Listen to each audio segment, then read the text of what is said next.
كتاب الله حسيت محبة الناس لي. بفضل كتاب الله عز وجل حسيت أنني تغيرت حياتي، تغيرت حتى معاملتي مع الناس لي. بفضل كتاب الله، بفضل كتاب الله عز وجل حسيت حياتي تغيرت كامل. فالقرآن الكريم حياتي، القرآن الكريم أيضا يرافقني في قبري، القرآن الكريم يشفع لي يوم لا ينفع مال ولا بنون إلا من أتى الله بقلب سليم. الله الله يا ياسين، يعني يكفينا لما نستشعر عظمة المولى سبحانه وتعالى في كلام المولى. يعني تخيل لما تقرأ كلام الله، حاجة كبيرة لمن يستشعر هذا الشيء، صح ولا لا؟ نعم. طيب يا ياسين، ممكن تسمعني مقطع بسيط من القرآن الكريم بصوتك؟ إن شاء الله. تفضل.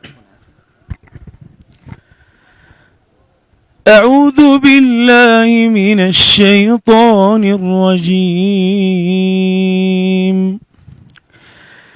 إن الذين يتلون كتاب الله وأقاموا الصلاة وأنفقوا مما رزقناهم سرا وعلانية يرجون تجارة لن تبور ليوفيهم أجورهم ويزيدهم من فضله إنه غفور شكور.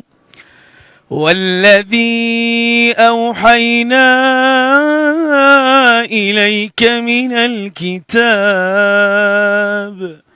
هو الحق مصدقا لما بين يديه إن الله بعباده لخبير بصير.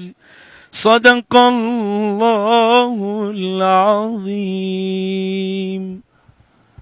ياسين ما شاء الله تبارك الله، صدمتني وفاجأتني وأرحت قلبي، وأعتقد الشباب الموجودين خلف الكاميرا كامل، صح ولا لا يا شباب؟ ما شاء الله تبارك الله، ربنا يعطيك العافية يا ياسين. طلب واحد بس، لما تكون إن شاء الله تصلي، أنا يعني أحس ما شاء الله علاقتك قوية بالله، وإحنا كلنا